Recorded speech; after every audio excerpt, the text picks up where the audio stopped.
ছোলা বুট অনেকভাবে কিন্তু ভেজে খেয়েছেন।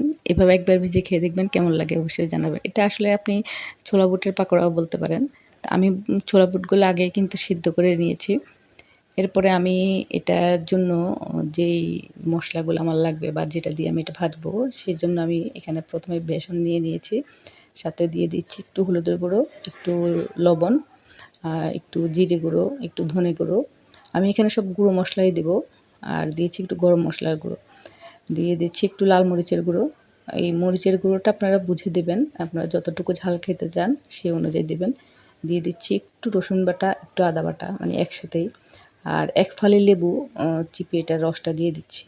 তো এই লেবুর রসটা দিচ্ছি এটার কারণ হলো যে একটু টক ভাব আসবে, খেতে ভাল লাগবে। তো আপনাদের কাছে যদি কারো কাছে এখানে লেবুর বদলে আপনারা আমচুর পাউডার পাওয়া যায়। তারপরে ওটা দিয়ে দিতে পারেন। ওটা দিলেও একটু টক ভাব আসবে।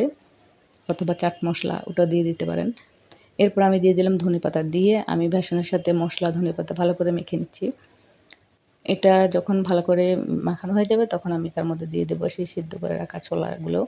এই ছোলা কিন্তু আমি এখানে মানে বেশি নিই নাই। আমি ১ মুঠ ছোলা ভিজিয়েছিলাম। তার মধ্যে আমি এটা সিদ্ধ করে নিয়েছি। যতটুকু হয়েছে অতটুকু দিচ্ছি। ছোলাটা কিন্তু শরীরের জন্য খুব উপকার, এটা সবাই জানে। এই ছোলাটা কিন্তু আপনি সিদ্ধ করে ভিজিয়ে খেতে পারেন অথবা কাঁচা ভিজিয়ে খেতে পারেন। আর পরিমাণ মতো কিন্তু আপনি এটাকে যেকোনো প্রসেস করে মানে ছোলাটা যখন খাবেন তো এটা কিন্তু শরীরের জন্য খুব উপকারী করে আপনার। তো আমি এখানে একটু ছোলাটা দেওয়ার পরে হালকা একটু পানি দিয়ে এটা মেখে নিচ্ছি। এটা খুব একদম পাতলা হবে না, আবার খুব মানে শক্ত হবে না জিনিসটা। আমি বুঝে শুনে মাখতেছি। কারণ এগুলা যখন একটু পানি দিয়ে মাখানো হয় তখন দেখা যায় এটা একদম পানি বেশি হয়ে যায় অনেক সময়। বেশি হয়ে গেলে তখন এটা কিন্তু আবার ভাল লাগবে না। পরিমাণ মিতে দিব যাতে আমার যে ছোলাগুলো আছে ওগুলো কাভার হয় আরকি। মানে ওটা যখন আমি ব্যাটারটা গোলাবো তাহলে ছোলাটা যাতে ভিতরে যায় এরকম আরকি। তো আপনারা দেখলে বুঝতে পারবেন যে আমার ব্যাটারটা কেমন হইলো। এটা পাকোড়ার যে ব্যাটার হয় ঠিক ওরকম হইছে। এরপর আমি চুলায় একটা ফ্রাই প্যান বসিয়ে এটা যখন তেলটা গরম হইছে তখন আমি একটা চামচের সাহায্যে এখান থেকে অল্প করে নিয়ে দিচ্ছি। তবে এই ছোলাগুলো আপনারা যদি কাবলি যে চানাটা হয় বড় ওটা দিয়ে যদি করেন তাহলে আপনার হাত দিয়ে একটা করে দিতে পারবেন। তো এখানে আমি ২-৩ টা একসাথে আমার উঠতেছে। আমি একদম ছোট করে দিচ্ছি জিনিসগুলো একটা চামচের সাহায্যে। তো আপনারা ওইভাবে দিতে পারেন। এতে কিন্তু আপনার ছোলাটা একদম পুরোটা কাভার হয়ে যাবে। ভিতরে ছোলাটা থাকবে। আপনার এগুলা ছোট্ট করে ভাজা হবে জিনিসগুলা পাকোড়াগুলো। এটা খেতে অসম্ভব মজা লাগে আর অনেকটা মুচমুচে হয়। আপনারা বিকেলে বা বসে যখন থাকবেন তখন এইটা একটা করে মুখে দিবেন আর খাবেন। এটা কিন্তু আপনার স্বাস্থ্যসম্মত জিনিসটা আর খেতেও কিন্তু বেশ টেস্টি একটা ব্যাপার আছে এটার মধ্যে। সাথে যদি আপনারা উপর থেকে একটু চাট মশলা অথবা একটু ভাজা জিরের গুঁড়ো দিয়ে একটু টমেটো সস যেকোনো কিছু দিয়ে আপনারা খেতে পারেন সাথে অথবা একটু শসা, পেঁয়াজ যেকোনো কিছু দিয়ে খাবেন খুব ভালো লাগে জিনিসটা।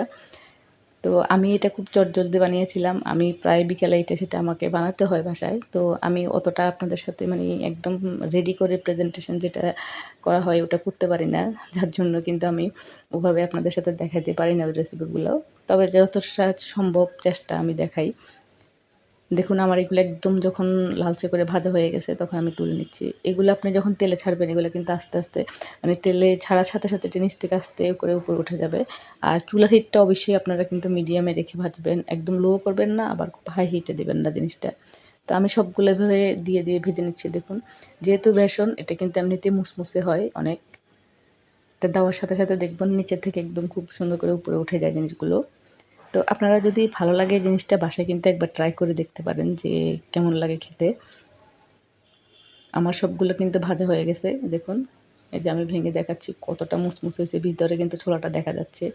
এভাবে খাবেন, খেয়ে বলবেন যে কেমন হইছে। নতুন একটা রেসিপি। সবাই খুব ভালো থাকবেন আজকে এ পর্যন্তই।